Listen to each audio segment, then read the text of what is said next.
Hey, folks, welcome back to another Utah County Republican Party podcast. I'm here with Cristy Henshaw, who's the chair of the party, and also here with Phil Lyman, who's running for Utah Republican Party chair.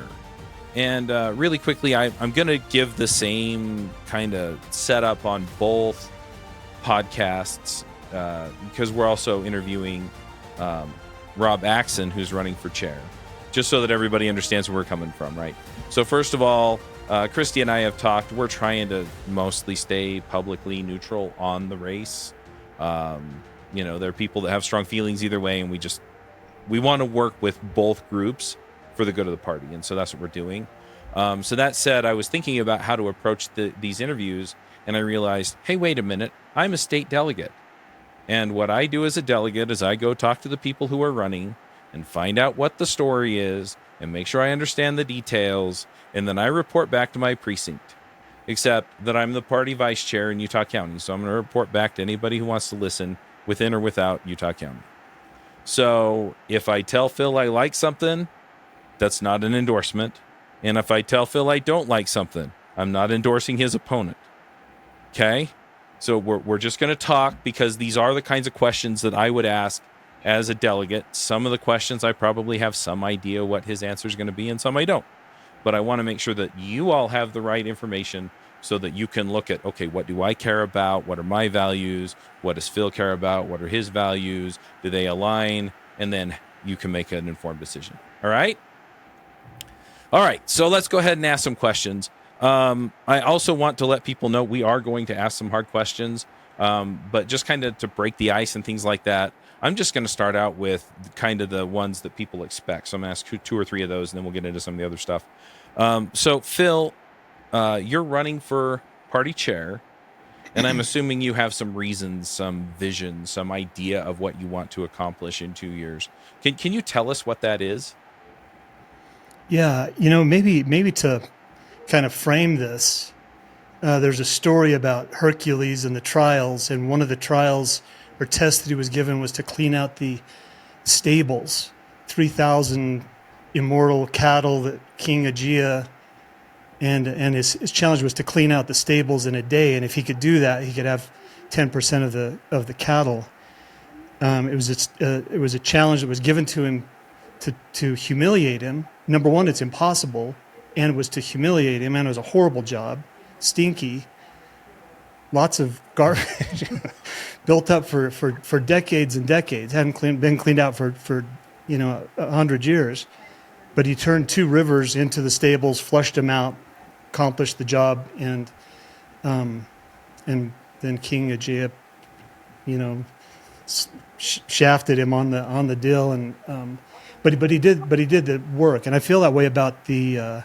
This is not something that's like, oh, please, let me go and clean out the stables. Let me clean up this mess. But my vision, I guess, when you say what's the vision for the next 2 years, it's to clean out the GOP. The GOP in Utah is an 800-pound gorilla that's been persuaded that it's a puppy dog, that it's a non-effective, that it bows to the legislature, that it bows to the Democrats, that it bows to the National Party. And, you've got a party here in Utah that outnumbers the opposition 4-1. And I tell people all the time, our problem is not the Democrats. Our problem is the Republicans. And I guess that's my, judging on 2024, we had a grand opportunity to assert the influence of the party for our convention candidates. It's been a long time since you had just 2 people running for governor, one that came out of convention and one that got signatures, who didn't actually get signatures, which we'll talk about later. But you have, there wasn't a plurality there going into the primary. There were 2 people, and the bylaws of the party say that I would go straight to the general election. Now, if we're not going to stand up for our bylaws because, well, we're the subjects of the state and the state says we've got to do SB 54, which I reject the notion. But even if we do that, then okay, then let's vet the candidate who says he got his signatures when when I was saying, I don't think he got his signatures, and I can't see the signatures, and the lieutenant governor won't let us see anything. All of these things highlighted to me what are the big things of the party, which is election integrity on one hand, transparency, verifiability, and then last but certainly not least is actually supporting us, moving our candidates out of convention forward, even if that means taking on the lieutenant governor. Oh, and that's the other thing about my race that was really unique is we're not talking about taking on, a Senate race or another state party race. We're talking about taking on the very person, the lieutenant governor, who is making these decisions. And we didn't do it. The GOP didn't do it. I was left to fight that fight completely independent of the legislature, of the party. Finally got the legislature to do a legislative audit, but so anyway, that's a lot of framing. I won't be verbose on all these questions, but my vision for the party is for the party to step back in. A political party is designed to have influence. That's why we do it. We do it to leverage our influence, to work together so that we can do something. And in Utah, we should be dominant. And if there's some kind of a weird thing that says, because we're such a super majority, let's not be dominant. Let's act more like Democrats. Let's bow to the DEI and the woke ideology and all of this nonsense. And we'll find out on May 17th if the state delegates, if what I'm offering appeals to them. And I think they know who I am. They know. I didn't run for governor because I desperately wanted to be governor. I ran for governor to expose all of this stuff. And were you going to chime in with something there, Cristy?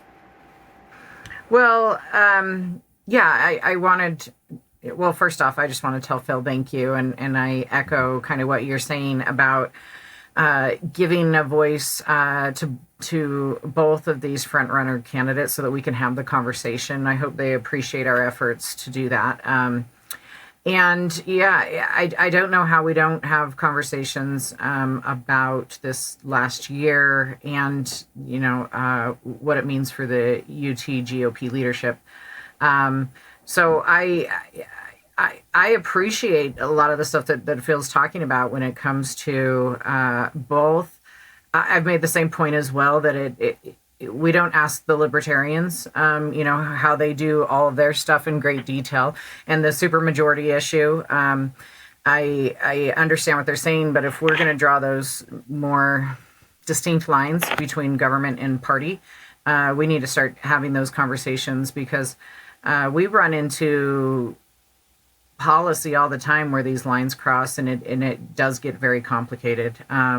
Just this last session, Chuck and I ran into two where we're going, hold on, what is the role of the party here, and what is the role of government? And I think that's often where a lot of this comes from, is that we have some of those lines that need to get cleaned up. We need to draw clearer boundaries around party versus government, and so I'm sympathetic to that. And no, I'm excited that we're doing this. Excited we're having this conversation. We had a good conversation last time, and just glad Phil's willing to do it and be on our podcast with us. And thanks a lot. I'm excited to hear. We've got a couple of other questions that I know about and some that I don't. So I'll turn it back to Chuck. Yeah, well, thank you. This is great, and I really do appreciate the chance to talk to you guys. Yeah, the questions she doesn't know about are basically, if we get a little deep and heavy, I kind of like to lighten the mood and cleanse the palate and then move on. And so I'll just ask a couple of like personal questions so people can kind of get to know you and, and then we can dive back in. So, yeah, I mean, just to go back to what you were saying though, so you're talking about cleaning up the party and, making us more effective in specific ways and things like that. It seems like people have been trying to do some of these things for quite a long time. And so one of my questions is, do you expect to be able to do this in a 2-year term? Or is it doable in 5 years or 10 years? And what is the 2-year plan then? Well, I think again, kind of coming back to a party that is extremely powerful. And the question is, do we have the political will to do it? The SEC is really important, and if you've got members on the SEC who are trying to keep things accommodating the governor or the lieutenant governor or the money that's coming from like the Gail Millers. And so if you've got an SEC that's pushing to maintain all of that stuff, then it's going to be hard for a chair to really be effective. We've been going all over the state and working with the SEC candidates and really just trying to encourage good people to run. Because what I've had is a lot of people that have said, I was going to drop out of the SEC. I'm so tired of those long meetings. I'm so tired of the dysfunctional meetings. But when I heard you were running, I decided to throw my hat in. And that's what I'm hoping to see, is that we see people who are just willing to really get in and do the hard work. But for me, it's political will. And if the political will is there, then it's a matter of getting the votes on the SEC to implement those things, and then the delegates. And I think we can roll it forward in a really, really short amount of time. All right. So, I mean, you brought up SB 54 and the signature path. It seems like that's where a lot of this focus is. So what's the plan? So you have an SEC that'll work with you. You've got, what else are you going to do to get rid of the signature path? Because it sounds like you've got a plan there. Yeah. I think first and foremost is that the party needs to get out of the delusion that the legislature is in charge of the Republican Party. We're not a government entity. We're not part of the legislature. There are laws, and we have to follow those certain laws. But we've signaled to the legislature that whatever they say, we will do. And I say we don't have to follow SB 54. SB 54 wasn't the problem in the gubernatorial race this last time. The problem was unwillingness to even look at the signatures, because the candidate who used SB 54 failed the signature threshold, and we've said that from the beginning. And so, not to be redundant, but I think the party needs to be able to step forward and say, sorry, legislature, nice try. We're not going to do that. Now, some people have said, if we don't follow all of the letter of the law, then the state won't pay for our primary election. And I say, you mean so we won't get to participate in a month-long universal mail-in ballot election that gets completely, obfuscated by the lieutenant governor, and you can't look at any of those records, that the GOP would actually run their own primary at the precinct level, votes cast and counted at the precinct level? To me, that's like, the story of don't throw me in the briar patch. Please, let's go do that. I had this discussion with Rob before the last convention, and he said, well, it would cost us $6 million. And I was doing the math myself and saying, in my mind, I was thinking we could do it for $500,000. I was talking to Senator Lee about this idea, and he threw out, before I could get to a number, he threw out $300,000. He said, you could do it for $300,000. Now, I don't know if it would come to that, because I think that the laws are on our side, that the state has to do the primary election. And if not, we would do our own primary election. And I'm not saying, just disregard SB 54. There's a signature path, and it's been put in place by the legislature. But I think the party legitimately could say, if you want to go that route, we're not putting an R by your name. That's what people want. They want that R by their name. And Democrats want it, liberals want it, communists want it. They all want that R, and we should guard that. We should tender that more dearly. So, so now I'm just going to ask some clarifying questions to make sure I understand what you're proposing. So, what you're saying is that effectively, the strategy would be to, if say a signature path candidate won in 2026, won the primary, then we wouldn't certify them as the Republican candidate. And what happens from there? Because it seems, anyway, do we then end up running our own primaries? Are there other consequences that will or could be put upon the party? I mean, and I don't know what the whole process is anyway, so maybe you can just enlighten us there. I would say if a person exceeds the 60% threshold, that there is no primary runoff election.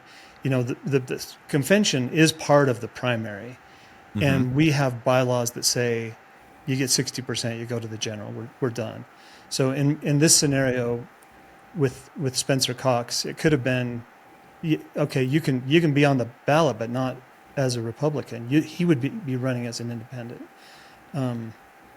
So how does that work? After the primary, does the party chair still submit their name even though the state ran the primary? They submit their name for the general election. Yeah. Okay. And if case, if the lieutenant governor says, "Oh, surprise, you get to run in a primary election because I'm going to put you on the primary ballot," then the party would step forward and say, "No, we're not doing it that way," which may mean that we run our own primary. Okay. But if we don't run our own primary, it goes through the process. Somebody like Spencer Cox wins, having gotten signatures, then the party would just not submit a candidate for the general election. Is that what you're saying? If say Spencer Cox this last time had gotten 42% instead of 32%, Right. then I'm below the 60%. Right. Under our bylaws, there's a primary. Yeah. So we have a primary in that situation. Mm-hmm. But if it's if you got 32% and you got help me math 68%, 68. then in that case we would still participate in the primary, or no. I mean, the 68% candidate wouldn't participate Okay. in a primary. His name would be on the general election ballot with an R by his name. Okay. Or her name. So here's what I'm trying to understand then. And I'm not trying to pick on this. I'm just honestly don't understand. I think mostly I don't understand the process. It's a really important question. And so feel free. So effectively then, so we say our candidate, our convention winner, just to be clear, instead of saying candidate, our convention winner got more than 60%. Under our bylaws, that means that they are the Republican candidate. The state law says, and our party constitution says we'll follow state law. So the state law says that we do have a primary because somebody collected signatures. So we don't participate in the primary. We submit That's right. the convention winner as the Republican primary to the general election. What do we do if the lieutenant governor says, I'm not having it, the state law says this and you have to follow state law? Then at least we have a conflict. We have a case and controversy that we can then answer those questions. Right now, I think there's no controversy because we never stand up to the lieutenant governor. So yeah, I would say you get a 60% person out of convention, they're going to the general ballot with an R by their name. Okay. If the lieutenant governor wanted to say, well, we're going to do a primary and we're going to put an R by somebody else's name too, then I guess maybe they could force that. I would stand up to them as the Republican Party. That's ours. That right to put somebody on the ballot with a R by their name is ours. And the Supreme Court has sided with that logic. They said you could have a dance contest to pick your candidate if you want to as a party. The legislature does not have the right to dictate to a political party what they do. Now, in Utah, we've said, hey, let's pretend like the state legislature does have a right. So whatever they say, then we have to do it, and our hands are tied. And that's what everybody was saying last time is, well, there's nothing we can do. There's nothing we can do. There's nothing we can do. Mm-hmm. Well, but he didn't even get his signatures. Well, there's nothing we can do. Well, but he didn't even win the primary election. We can't even look at the votes. I've got statistical evidence, and I don't throw out baseless allegations. I really don't. Statistically, I don't believe that he won the primary election, but there's nothing we can do. We can't look at the cast vote records. We can't look at our own voter rolls. The Republican Party owns their voter rolls. Those are the Republican Party's voter rolls. Those are the Republican Party's cast vote records. It's the Republican Party's primary election, and we were excluded from even observing or looking at it. I'm going off a field, but on SB 54, yeah, I think there has to be a willingness to push back non-compliance. Okay. So one last question, because again, now I'm looking at it and going, okay, what's the risk, right? So Lieutenant Governor says no. It feels like the only way to force the issue is a lawsuit, and we have notoriously not been able to win those. So if we set up a fight that we may not be able to win, is it worth it? Yeah. Is that Yes. Does it disempower the party to lose this fight in the court of public opinion, and does it disempower the party to lose this in court? And what are the odds that we lose it in court? I guess that's what I'm asking, because ultimately, I want to pick a fight I can win. Well, they've put the Republican Party into a box that we do not belong in, and I mean, this is the contest. I always tell people, it's not my fight; it's the fight. This is the eternal fight. You know, are you a person or a party that has influence and the ability to act, or are you a subject? And we're not subjects in America. The whole Republican, idea was that we have government by the people, from the precinct level, from the neighborhood level up. You've got another group that's saying, no, we want this top down, because we are the elites and we are the top, and Right. we want this top down. And you can fight it, but you'll lose. And historically, there's a few times when the grassroots actually won, when the grassroots actually rose up and said, to Great Britain, the form of government that you're proposing is counter to our interests, and you're passing really, really bad policy as a result. You've got a governor who is pushing DEI still to this day, and illegal immigration. You've got a legislature that is running roughshod and taking water rights. If we can't unelect them, then we don't have then let's just hang it up. And I think there's a lot of Republicans who are at that point. So maybe a better way to frame this question is, if we just concede to SB 54, then where does the Republican Party go from here? I'm not going to coalesce under Governor Cox as the figurehead of the Republican Party.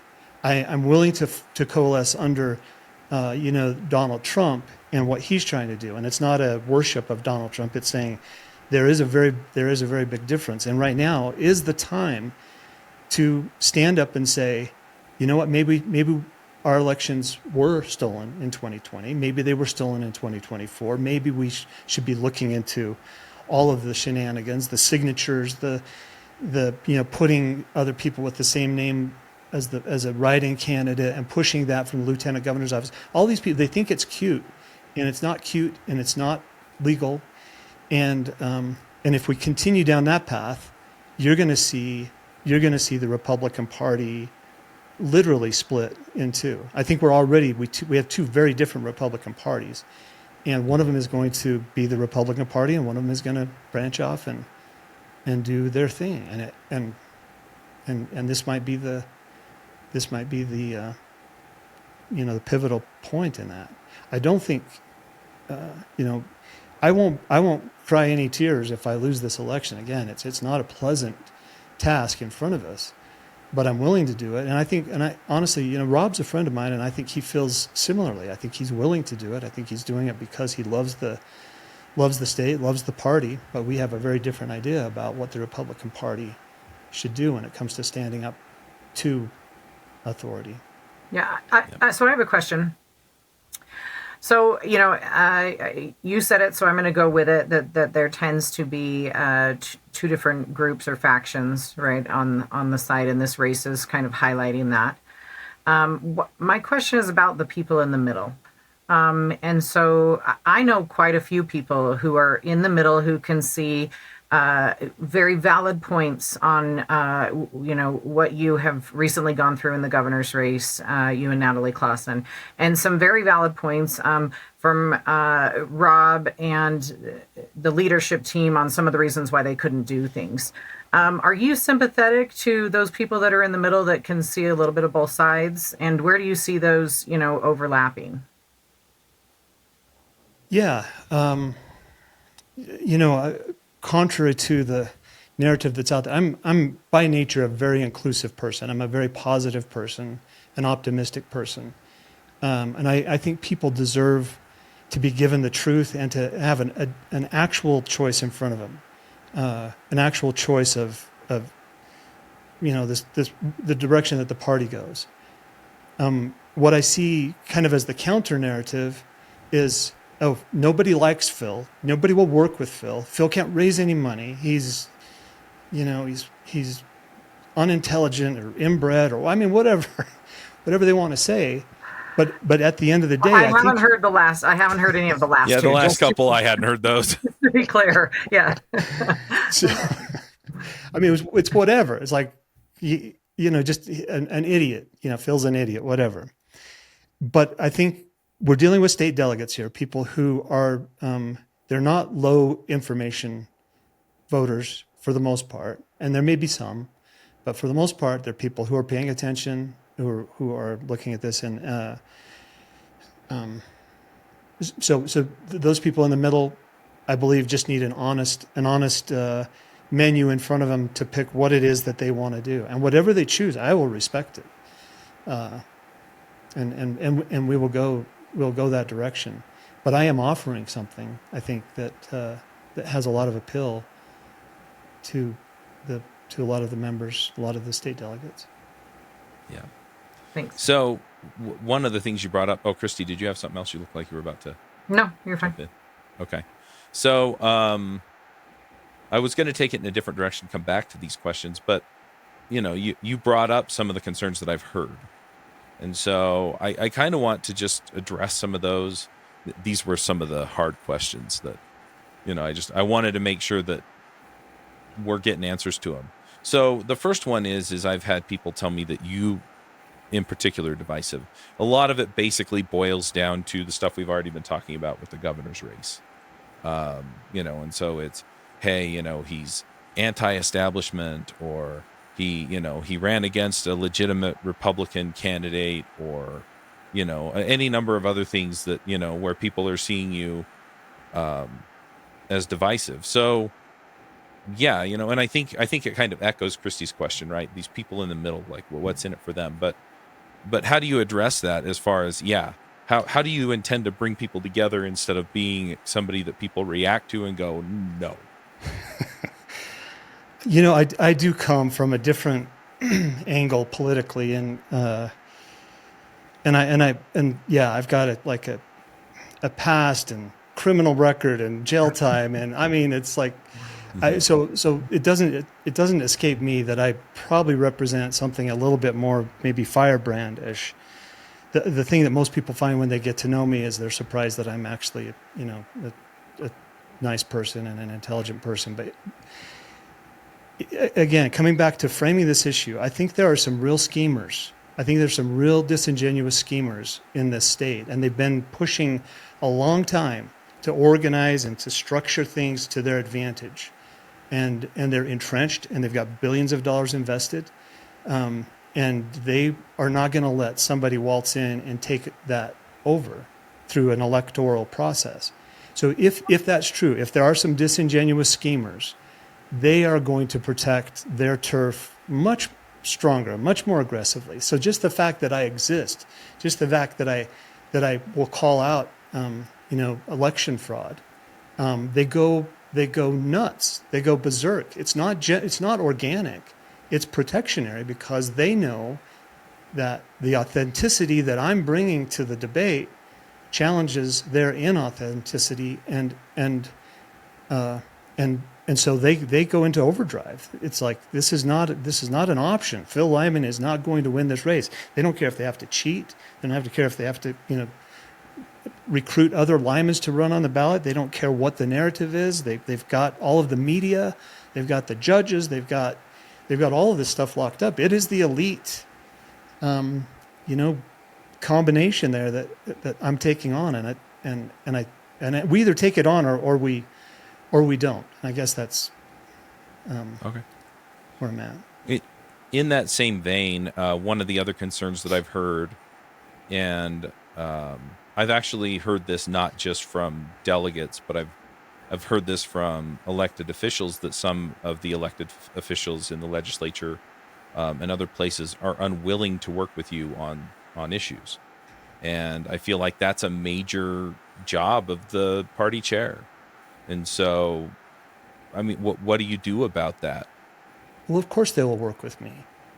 of course they'll work with the party chair. And I've been in the legislature for 6 years. I've got dear friends in the legislature. I know how it works. I know what's going on. And I guess, maybe people believe that if you vote against someone's bill, that means you don't like them and that they won't ever support you. But that's not the way it is in the legislature. We try to run, meaningful legislation, and we try to have honest discussion. Again, there's a group there that wants to silence honest discussion, wants to, push it out of the way, but the legislature overcomes that. I've never been in politics to be liked. But the idea that I don't have any influence with legislators is it's really one of those. It just makes me puzzled. It's like I've been there for 6 years. I do have there's a few people that I have some gripes with, and most of it's leadership. I never talk about people behind their back. I usually go straight to them with my gripes, and some of them have not appreciated that. I passed meaningful legislation while I was there, lots of meaningful legislation, and I do have dear friends in the legislature. When I see them, it's a warm greeting, and I tell them I love them. They tell me they love me, and I see what they're doing, and they know that I care about them and what they're trying to do. So yeah, if they won't work with the state chair of the GOP, then we've got a bigger problem than the state chair of the GOP. That's just an individual who's working against their own interests and the interests of the state. Yeah, that's fair. One other that I've also seen, and this concerns me too, is it seems like there are people out there, and I don't particularly want to name names. I can if it helps clarify things for you, but I really would rather not. That they talk like they're speaking on your behalf, or that they're somehow involved in your campaign for chair or governor, who, they're out there, and if somebody says something that they disagree with about you, about policy, about anything, say something nice about Spencer Cox, or have gone to a dinner with Spencer Cox or anything like that, they tend to get both barrels from some of these folks. And honestly, if I'm being completely honest, some of the social media accounts I've seen doing it have your name on it. And again, I feel like we need to pull together and solve these problems, and I'm worried about this kind of behavior too. So am I misreading this? Are these people not associated with you? What's the situation here? Well, politics is an interesting game, and so I understand politics, and anything that people view as, against Spencer Cox or against the lieutenant governor, I do get credit for that, for better or for worse. And a lot of it, I don't spend much time on social media. I certainly don't go through and read the comments. I do post quite a bit. And yeah, I'd like to be evaluated for my own posts and not for other people's posts. But even at that, okay. I don't necessarily distance myself from it. I just see it happening, and there's a lot that I cringe at, a lot of posts that I look at and think, oh, that just doesn't make sense to me. And on a personal level, and I think on a campaign level, there's a lot of it that I feel like we've risen above, and whether the rhetoric is still happening down here, our campaign is working for a much bigger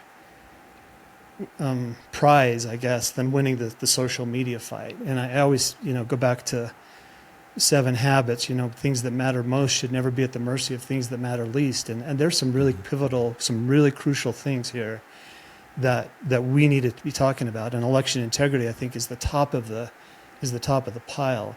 It was really interesting to me a couple of weeks ago, the day that the Attorney General announced 11 criminal charges for signature fraud. There was a group of people who came out of the woodwork against me for the ad that I did with Brian King, or the comments of some of my followers that were so, horrible, and we can never have Phil Lyman as the chair. It's like, wait a second, why aren't you talking about today's news, which was that the governor cheated on his signatures and there's fraud. And then look into it and say, why are they charging 11 cases of fraud for people, and all of those people, or a majority of them, gathered signatures for Governor Cox, but none of them are being charged for Governor Cox's signatures. They're just being charged for John Curtis's and a few of these things. Nobody's willing to ask those questions. Thankfully, we've got people like Michael Clara, who's out there posting videos about this stuff. But I look at it and I think, well, another one. I had out of the woodwork, these people started attacking me on Twitter, and this is a couple of months back, and demanding that I give my opinion about Tim Ballard, and I said, well, I felt like the timing of his allegations was very suspect, and I wouldn't give them the satisfaction. Then I found out, oh, these are the actual accusers. The same people that are accusing Tim Ballard are now coming after Phil Lyman, and I'm thinking, well, that must mean Tim Ballard's thing is a political whip that they're doing. And this was right before the general election, and then it's fired up again this last week with some of these things. And I don't know. I guess I perceive these things. I look at these things, and I can assign political motive to stuff, I guess, just in my own heart and in my own mind, and maybe dismiss that and move forward with, again, the things that I think are truly important, which is transparency in the lieutenant governor's office, a fair election system, an honest election system, which we don't have. And I'm going to be pushing on that. And the more I push on that, the more I get all the flack from all the external things. And so it's interesting. I pay attention to who's jumping on that.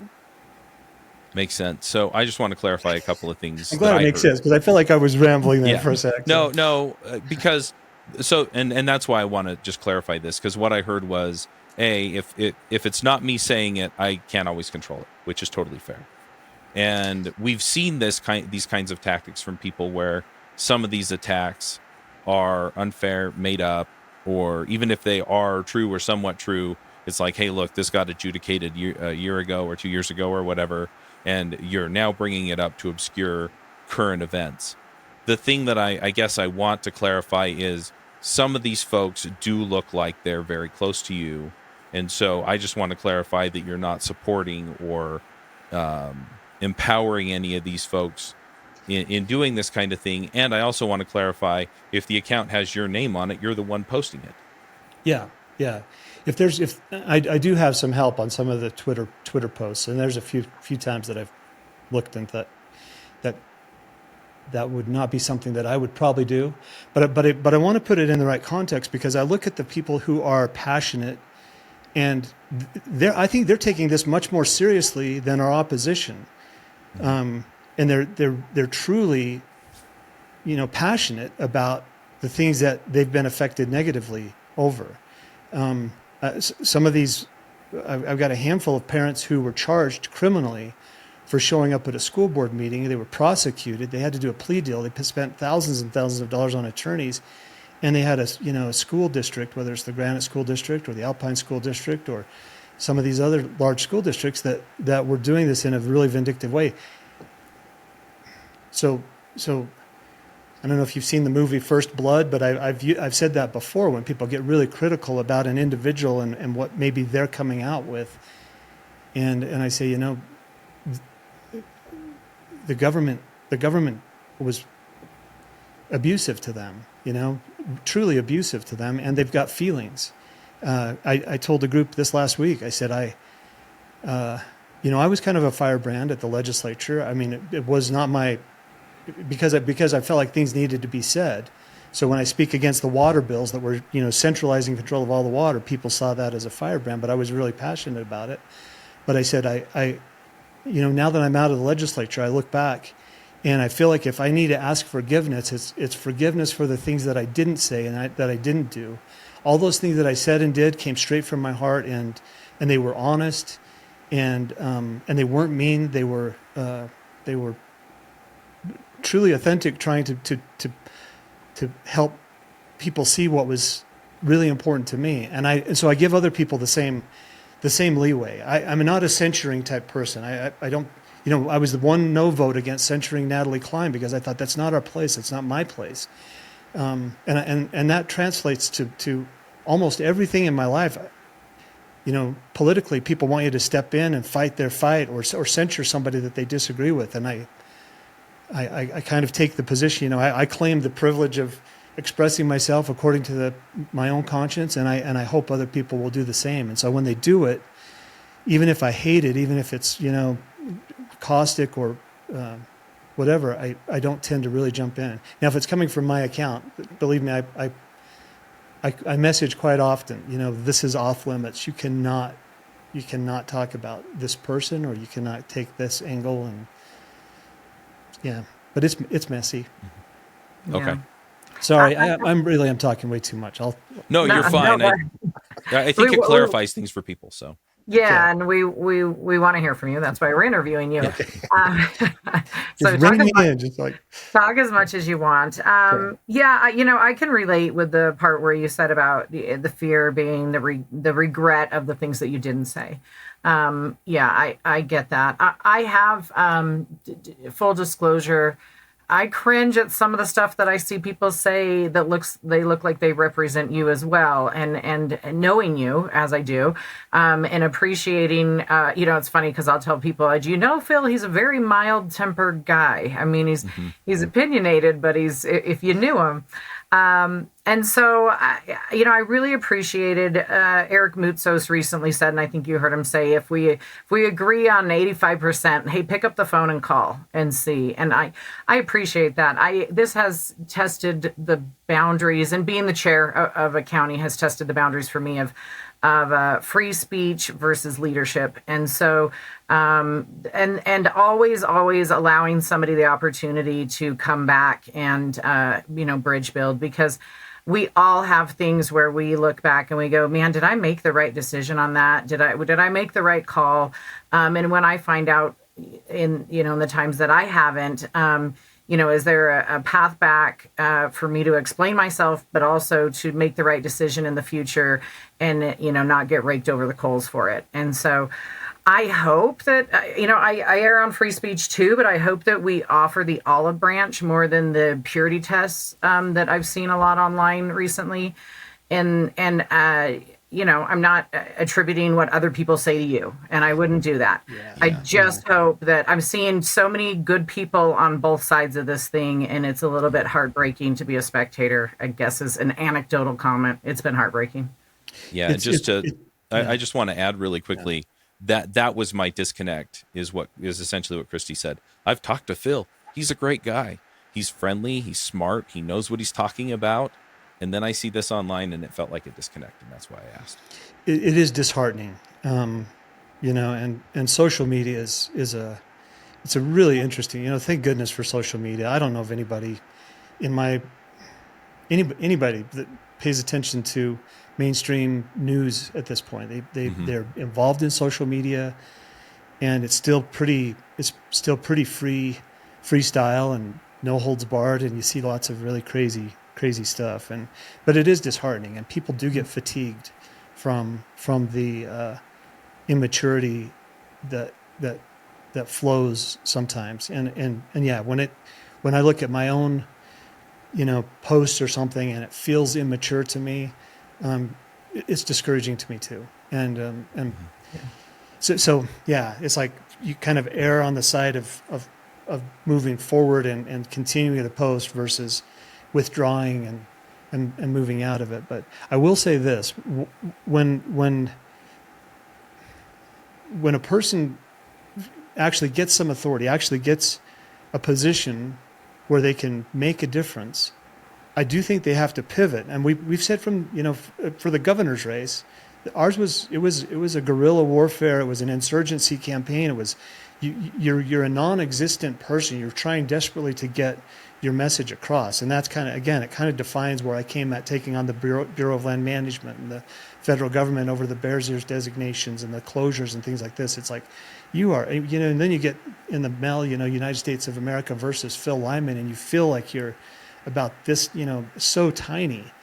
So if power is coming from the bottom, and kind of aggressively trying to take on and punching above its weight, I have a lot more, I guess, leniency for that than the other, which is the power punching down. And I think our campaign feels that a lot from the lieutenant governor and the speaker of the House and all these people, just this punching down.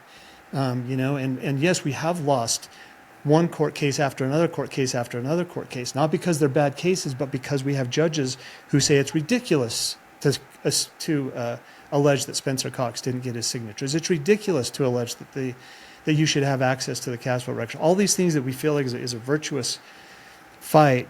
So I guess I would say there's a feeling, and maybe the tables have turned a little bit, because I don't feel like we're underdogs at this point. I feel like we do have an obligation to really like produce some peaceful, optimistic content. And so yeah, I hope we do better at that. But maybe that's a little bit of the dynamic that I cringe at. All right, things are getting a little heavy. I want to ask one of my other questions, but I have one more heavy question that I want to ask, and that way we can just move into some of the more, I guess, less heavy stuff. So this question, and this is another one that I had a lot of people ask me. So essentially, their concern is that you ran for chair because you lost running for governor, and then you pushed the fight along as far as you could that way, and so now you want to fight it this way.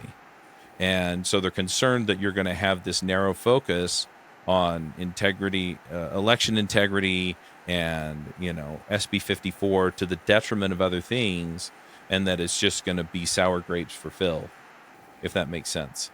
And so, I mean, can you address that? I don't know if you're going to address it by saying you have other priorities, or if that's not really what the fight's about. But can you talk to that? Well, I'm smiling because you said you were going to take it lighter, and that's like not lighter. That's No, I'm going to go. I said I'm going to go lighter after this because I felt like okay. we're already deep. Let's just go. Okay, no, we can go right down this, the rabbit hole. But yeah, so I am not an office seeker. I've never been an office seeker. When I ran for county commissioner, it was because I watched my town get decimated by 300 federal agents destroying people's lives. It was very heartfelt, and I wanted answers. I wanted answers from the BLM, and as soon as I got in, I started asking for those answers and demanding those answers and pushing the buttons and getting, and it ended up getting me prosecuted for conspiracy to trespass, and which I tell people, if you get a federal charge and in it says conspiracy to do something, it's a thought crime, and it means you're going to jail because they can prove whatever. So yeah, I was fighting that fight. I was fighting it into the state legislature. I was fighting the fight of the state legislature. Election integrity was my thing after 2020. I was the legislator that was pushing that. Steve Christiansen was very active in it as well. I'm not taking anything away from some of these people that were working, but my bill, HB 371, was the election reform bill that needed to happen, and what it generated for me was disdain from certain members of leadership who wanted me off boards and wanted me off these things. So it is a continuation of the fight, and this is where it has brought us to. And the only reason that I'm looking now to the GOP is because the GOP sat on its hands when it should have done something. And it was a great opportunity. And I don't think at this point that there's very many in the GOP that would disagree that maybe they should have looked harder. Maybe they should have pushed a little bit harder on transparency from the lieutenant governor's office.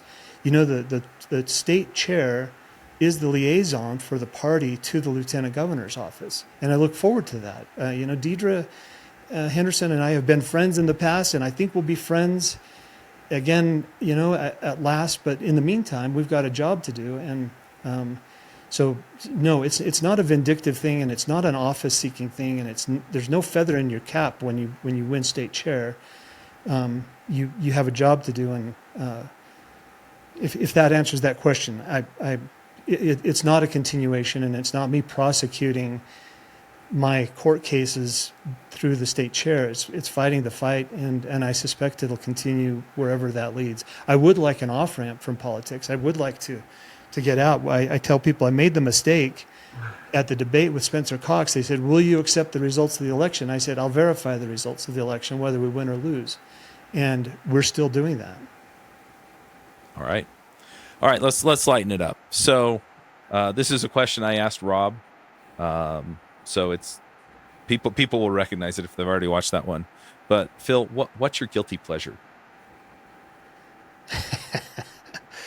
I am a binge watcher of like Yellowstone. When it comes out, I'll like save up all these episodes, and it's like, okay, I'm gonna start watching, and I'll binge watch. Whether it's something like Yellowstone or Severance and I guess I feel really lazy when I do it and stay up really late, till 1 o'clock in the morning, whatever, binge watching. I would say maybe that's a guilty pleasure. Another. Hang on. Yeah. You have to rank these in order, best to worst. Yellowstone, 1883, or 1923. I'm assuming you've watched all the spin-offs. I haven't watched 1883. I watched. Is it 1923? 1923. I watched 1923, and I didn't like that. I thought that was it was too gratuitous in a few things. Not that Yellowstone is not. By far, it's Yellowstone is my favorite, and I'll watch 1883. But Yellowstone is my favorite, and I would say probably season 2 of Yellowstone is exciting. I loved Yellowstone because they were taking on real problems, early on, environmentalists and tribal conflicts. And I thought, man, whoever's writing this script they kind of get rural America. So yeah, it's if you don't like the swearing and you don't like the some of the violence and stuff, don't watch it. But it puts its finger on some of those issues pretty clearly. Yeah. If I had to rank them, I like 1923 better than the other two, and then 1883, and then Yellowstone. For the things that you're calling out that were kind of gratuitous in 1923, I think you're going to like 1883 a lot because it doesn't have a lot of that stuff. So good. Anyway, all right, I'm going to veer us into something else. It's related to the last question a little bit, but it's its own question, and that is. So I feel like the party, since I got involved in 2016, has really just been wrapped around the axle with getting rid of the signature path. And to me, that feels like we're trying to win so that we can win at winning, if that makes sense, right? We should work on it when we can, but the party's there to do other things too, right? We're there to educate people. We're there to stand up on particular issues. Are there particular areas of policy and party responsibility that you feel like the party should focus on outside of SB 54 that maybe we've neglected because we've been so focused on it? No, I agree with you on that. Sometimes it feels like SB 54 is used as like a distraction. It's like when we start focusing in on something like transparency in the lieutenant governor's office, somebody rings the SB 54 bell and we all go like, oh yeah, SB 54. Yeah. So we start salivating. Yeah. And it has become, and I tell people, I said, look, SB 54 was the Senate bill that was passed in 2014. It's a section of code, and rather than talking about SB 54, and granted, it made most of those changes, but there's been other changes that have happened since then. So we go back to that election code, and that's kind of, so the HB 371 was one of those. It wasn't saying, repeal SB 54. It was saying, okay, well, we also have other things in the election code that could really be improved upon. Universal mail-in ballots, I think, are they've got to go. There's only, I'll say it. There's only one reason to keep universal mail-in ballots, and that's so you can cheat. And we do cheat, and there's a lot of cheating that happens because there's no chain of custody. There's no, as a CPA in my, if you can't audit something, then you're just hoping that nobody would cheat. And we're dealing with people who would cheat on everything they can cheat on if they knew that they could do it without getting caught. So yeah, getting rid of the universal ballots, having access to the voter rolls, and the voter rolls is really important because if I'm going to do a statistical analysis, I need the denominator, which is the registered voters. And I've asked for this as a legislator, which I'm entitled to have as a legislator, as a government official. I'm entitled to have them as a candidate. We haven't had access to those, and then the narrative is like, oh, you're just trying to get people's private information. It's like the furthest thing from my mind. But we need to be able to go through our voter rolls. I've got a lawsuit that's percolating right now on ERIC, the Electronic Registration Information Center, that the clearinghouse for some of our voter roll information. They're doing a horrible job, and most of the states, all the red states, have dropped out of ERIC. Utah is the only red state that's still a member of it. And a lawsuit, that was announced from a potential lawsuit from Judicial Watch that they announced a few weeks ago on the voter rolls with Deidre Henderson's office, the Lieutenant Governor's office. So yeah, I would say the voter rolls, the cast vote records, and just transparency in general with the Lieutenant Governor's office, the signatures. There's a lot. So outside of elections, and outside of, signatures part of elections. Outside of elections, what else would you work on? Water. I think I made the comment in committee. I think it was the end of 2023. I said when the public realizes what the legislature's done to them over the last couple of years and moving into 2024, they're not going to be happy. And people are realizing it now.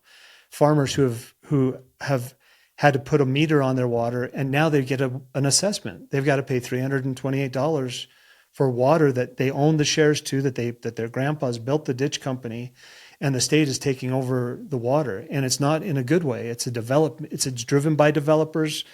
It's a bill for developers, by developers, to control a resource that is really, really important for development. And this is the irony.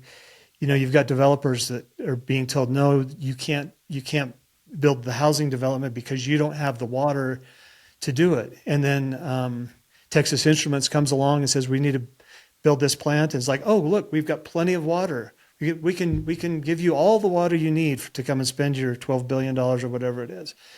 And the same thing with like the downtown projects. We don't have money to take care of all these vital infrastructure needs. But, oh, look, we found $2 billion to build some stadiums downtown. These things are really, I think people are really, really tired of being lied to about this stuff. Doge has, Trump's and Elon Musk have kind of set the table to take on some of these things. Yeah, but I guess to answer the question in a word, it's water. Let's go back to something else that you were talking about, because you said you've been going around trying to wrangle things within the SEC, and you talked about the dysfunction in the meetings. And so at first, when I got onto the SEC, I was like, why doesn't somebody just rein everybody in? But then you realize, hey, look, we all have equal standing on the SEC to speak. And so how do you get rid of the dysfunction while still respecting members of the body's ability to speak to issues in the SEC meetings? And that's a really good question. And I've never been all that involved in the party side of things. I've never been on the SEC.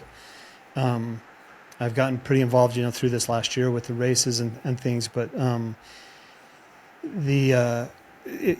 if you have a set of rules that makes it easy to sabotage, easy to derail a meeting, easy to make it really unpleasant for everybody, casting a pall over the whole meeting with your endless motions and things like that, which I've seen that happen. Really, the whole purpose is to create fatigue for the people that are there. There's got to be a mechanism to get around that. And I've talked to a few people that I trust on their policy, and and one of the things was, we're going to take care of the business that needs to be taken care of, and then if things go later, then you would call for a second day of meetings. It's like, if you want to come back and talk about this stuff, then we will come back and talk about it, but we're going to have a functional meeting. it's a challenge, and I don't claim to have all of the answers, but getting the right SCC members in there, if you have 60% that really want to do productive things and they're kind of on the same page, I think that could push maybe past some of those things, some of those dysfunctional meetings. And I know it's really Yeah. frustrating to SEC members. Yeah, it is. Um, Chuck's made videos about how frustrating it is. I will.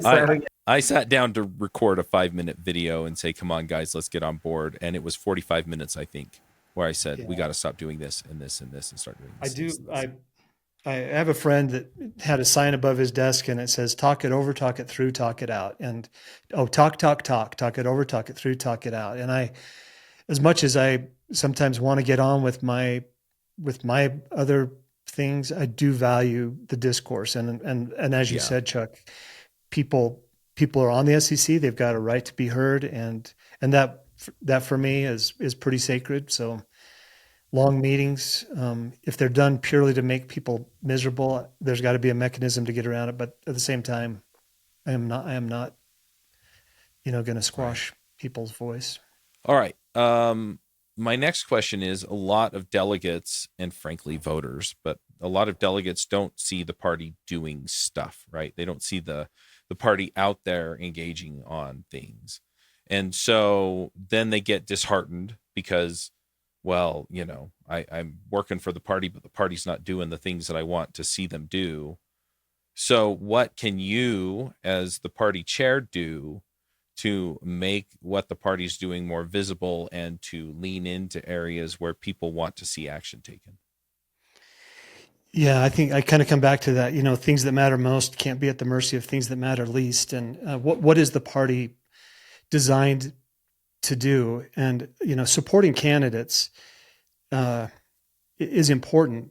My idea of supporting them is clearing out the obstacles, the obfuscation from the lieutenant governor's office, clearing the path so that you have a nice, clean playing field to operate on, rather than going and trying to raise a bunch of money and giving money to candidates and things like that. That doesn't resonate with me at all. What resonates from a party standpoint is a party that really recognizes the power that it has to affect policy decisions at a really high level. And I think that's where the GOP belongs, is at high level policy decisions, influencing the lieutenant governor's office, influencing the Speaker of the House and the legislators to actually take these things seriously.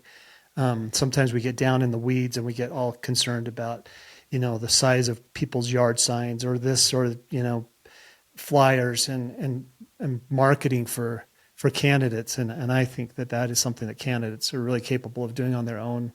What they're not capable of doing is going toe to toe with the lieutenant governor and, the leadership in the legislature.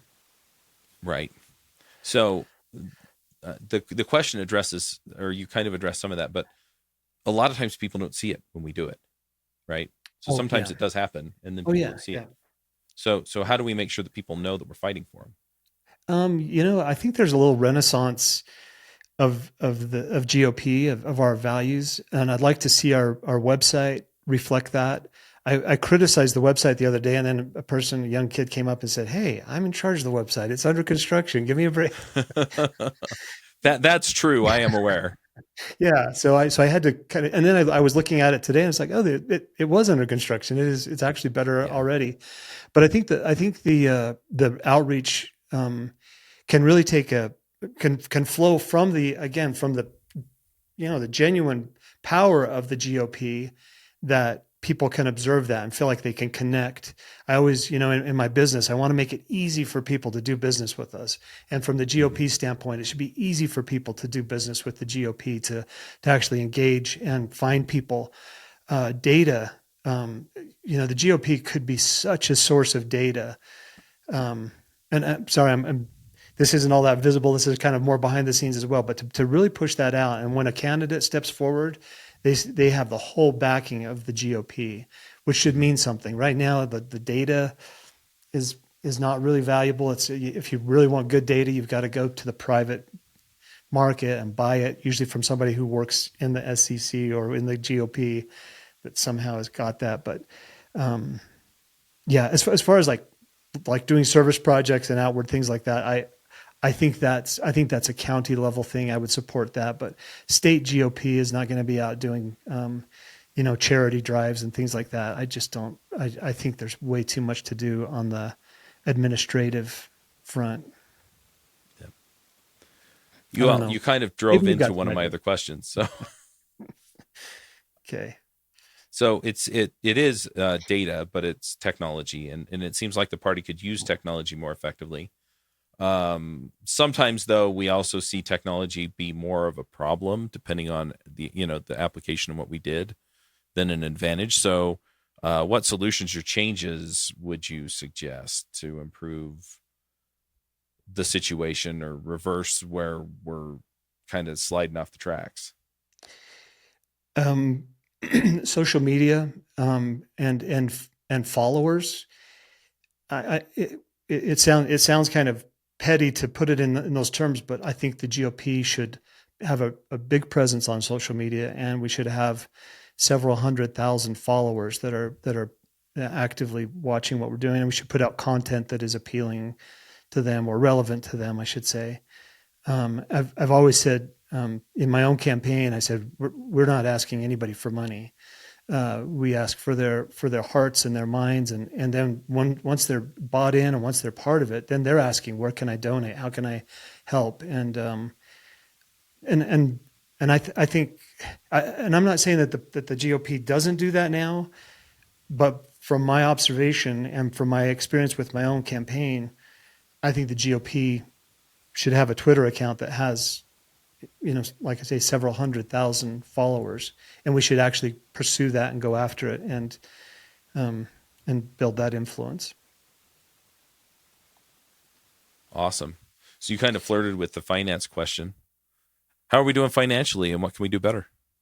Well, it's interesting. I raised more money than any non-incumbent gubernatorial candidate in history, and I did it because not by going and begging people for money, but because they really believed in what we were doing. And the GOP's been saying all year long is like, we've raised 700,000, we've raised 800,000, and then all of a sudden they're saying, well, we raised $3 million. Well, the big money came from the Trump camp, and it flows out to the national races and all those things, which are really important. But I think the narrative is, oh, look, Rob raised $3 million. I think we need to go back and say, no, we actually organically in Utah, we're probably pushing $1 million, which is really, really good. With 900,000 registered Republicans, we can raise a lot of money. I was having this discussion with Rob, and I said, I'm not going to donate money to a moderate party to support moderate candidates. And I think if we tweak it and say, look, this is what we're doing, we're actually moving the needle as the Republican Party in Utah, I think people will donate. So yeah, Rob's done a great job on that, and Rob's very, very good in that field. If it means that we lose the Envision Utah money, then sooner we disconnect from that, the better. So, yeah. Okay, you brought it up, and now people are going, okay, is this an inside joke? So what's Envision Utah? Just go ahead and fill people in real quick. It's the whole. It is. You have 2 minutes. Yeah, Envision Utah started by Mike Levitt. It's been rolled out to other states because it's honestly it's a Marxist ideology implemented on a state level to basically control parties, control narratives, and tap into all of the resources that the state has to offer, which is yours and my taxpayer dollars. And it's the it's what spawned things like the Kim Gardner Institute, and then they scratch each other's back. So it's saying we've got to consolidate and get people into tighter areas and higher density housing, and we start talking pretty soon we're getting rid of cars and doing the 15-minute city thing, anyway, that's kind of an Envision Utah. It's planning. It's social engineering, and people that don't Yeah. know what it is should probably do a little bit of studying on it, because it's to me it's sinister. I don't like it. Yeah. To Well, them it's exactly what the state needs to do. So that's why we don't get they along. came across my radar because I said Doge to like 4 people, and they sent me the USAID receipts for how our federal government was giving them money, and then went and looked into who was involved. And yeah, the dots start to connect pretty fast. You don't have to dig very deep to figure out who they are. But yeah, I'm going to move into the next question because as we said, this is a whole podcast area that we could delve into. So let's talk about the convention here really quickly. I think people expected me to bring up caucus, but honestly, the county parties mostly run caucus, and so I'm not going to dive into that so much. But the convention, the state convention. So this last state convention had some issues. It seems like every state convention has issues one way or the other. So what do we do to make the conventions better? Number one, to get rid of the electronic voting apparatus. That's what forced us into that we couldn't have our breakout sections, or sessions for multi-county races and things at the convention. So everybody's sitting there while we're going through this congressional candidate or this state school board or these things, and it was really tedious. So I think number one, get rid of that electronic voting. Go to paper ballots. Have your breakout sessions. I love the whole idea, the real analog feel of voting on paper. So I want to see us do that. The other thing that was strange last time was the credentialing, and it felt. I'm not pointing fingers at anybody, but somewhere there was an intentional effort to derail that the credentialing and people standing in line for 3 hours. It's too much.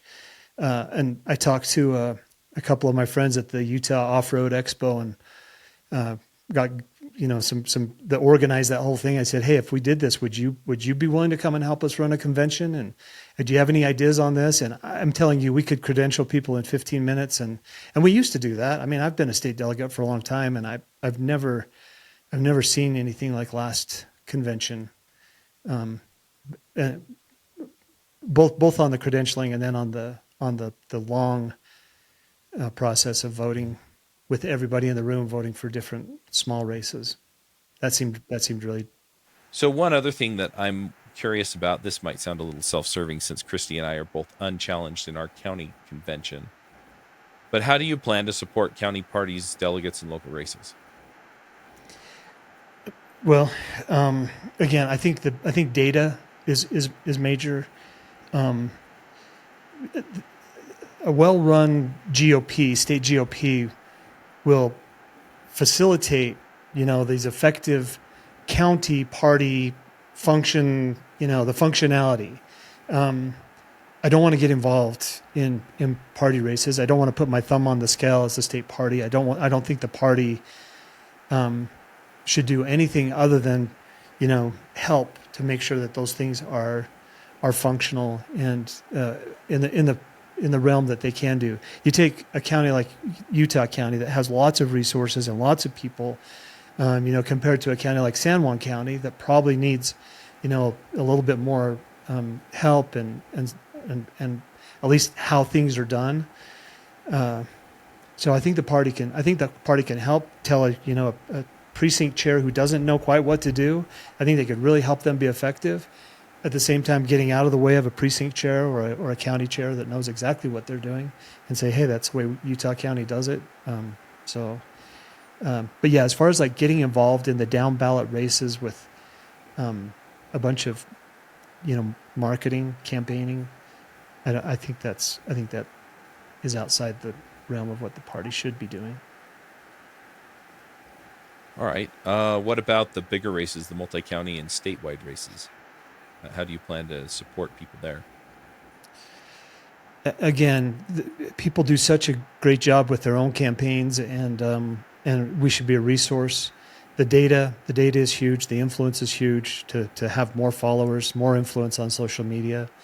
In my campaign, I had people early on saying, you know, 45 to 60, those are the people that vote. That's where you got to focus it. And I said, no, we're going after the college kids. And we did. We really marketed heavily to the college kids because we found out the college kids talk to grandma and grandpa. They talk to their parents, so from a party standpoint, I think it's encouraging to really do the outreach to our college kids, to our college age kids. I don't know, just to influence the party to move in that direction a little bit more is going to pay big dividends.